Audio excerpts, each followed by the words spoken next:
വിവാഹം എന്ന് പറയുന്നത് ഒരു കുട്ടിക്കളിയായിട്ടില്ല, അത് ലൈഫ് ലോങ് ഉള്ള ഒരു സംഭവമാണ് അല്ലേ. അപ്പോൾ എപ്പോഴും നമ്മൾ ശ്രദ്ധിച്ചിട്ടാണ് വിവാഹത്തിലേക്ക് കടക്കേണ്ടത്. അപ്പം ആവശ്യമില്ലാത്ത കാര്യങ്ങൾ പറഞ്ഞ് ഒരു കല്യാണം നടത്താതിരിക്കുക. കാരണം പെൺകുട്ടിയെ പഠിക്കാൻ വിടാം, പെൺകുട്ടിക്ക് എന്ത് ഡ്രസ്സ് വേണേലും ധരിക്കാം, അല്ലെങ്കിൽ പെൺകുട്ടിയുടെ ഇഷ്ടത്തിനനുസരിച്ച് അവൾക്ക് ഞങ്ങളുടെ വീട്ടിൽ ഫുൾ സ്വാതന്ത്ര്യമാണ്, എൻ്റെ മകളെ പോലെ സ്വാതന്ത്ര്യമുണ്ട് എന്നൊക്കെയുള്ള വാക്കുകളൊക്കെ നമ്മൾ ഇഷ്ടം പോലെ കേൾക്കും. പിന്നീട് കല്യാണം കഴിഞ്ഞ് കഴിയുമ്പം ഈ വാക്കുകളെല്ലാം അങ്ങ് മാറും. ഇവിടെ അയ്യോ അച്ഛനും അമ്മയ്ക്കും വയ്യാതിരിക്കുക, ആ പ്രായമായവരാണ്, അവരെ നോക്കണം, ഇനി പഠിക്കാൻ പോയിട്ടുണ്ടെങ്കിലോ വീട്ടിൽ കുറേ കാര്യങ്ങളുണ്ടെങ്കിൽ അവരെന്ത് ചെയ്യും, അത് തന്നെയല്ല ഈ വസ്ത്രങ്ങൾ ഇട്ടിട്ടുണ്ടെങ്കിൽ മറ്റുള്ളവരെന്ത് വിചാരിക്കും, എന്തിങ്ങനെയുള്ള സർവ്വ കാര്യങ്ങളും. അതേപോലെ ഇവിടെ ആരുടെ മൂക്കിപ്പല്ല് കുഴച്ചിട്ടൊന്നും സ്ത്രീധനത്തിൻ്റെ ആവശ്യമില്ല, കിട്ടാനുള്ളതല്ല ഇപ്പം ഇങ്ങ് കൊണ്ടുവന്നാൽ മതി, ഒന്നും വേണ്ടാന്നും പറഞ്ഞായിരിക്കും ചിലപ്പോൾ കല്യാണം കഴിച്ചത്, പെണ്ണ് മാത്രം മതി എന്നും പറഞ്ഞായിരിക്കും. അവസാനം പറയും ഇതൊക്കെ കേൾക്കേണ്ട അവസരങ്ങൾ വരും.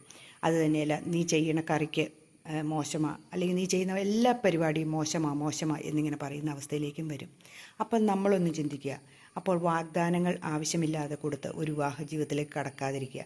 ആദ്യം വേണ്ടത് പെൺകുട്ടിക്ക് വിദ്യാഭ്യാസം, ജോലി, അവളെ സ്വന്തം കാലിൽ നിർത്താൻ പെൺകുട്ടിയുടെ മാതാപിതാക്കൾ ശ്രമിക്കുക.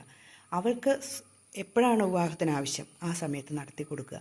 അല്ലാതെ മറ്റുള്ളവരാരെങ്കിലും പറയുന്ന വാഗ്ദാനങ്ങൾ കേട്ട് വാഗ്ദാനം മാറ്റാൻ എളുപ്പമാണ്. ഇപ്പോൾ ഈ വാക്ക് മാറിപ്പറയാൻ ഏറ്റവും എളുപ്പമുള്ളത് വാക്കെന്ന് പറയുന്നത് അങ്ങനെയുള്ളതാണ്.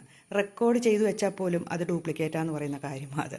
അപ്പം നമ്മളെപ്പോഴും ചിന്തിക്കുക, നമ്മൾ ചെയ്യുന്ന വാക്ക് നമ്മുടെ പെൺകുട്ടികൾ സുരക്ഷിതമാകാനുള്ള മാർഗ്ഗങ്ങൾ നമ്മൾ കണ്ടുപിടിച്ച് കൊടുത്ത ശേഷം അവരുടെ ആഗ്രഹത്തിനനുസരിച്ച് വിവാഹം നടത്തി കൊടുക്കുക. അതാ വേണ്ടത്. അല്ലാതെ മറ്റുള്ളവരുടെ വാഗ്ദാനങ്ങൾ കേട്ട് നമ്മൾ മക്കളെ കല്യാണം കഴിച്ച് അയക്കാതിരിക്കുക. ശരിയാണോ?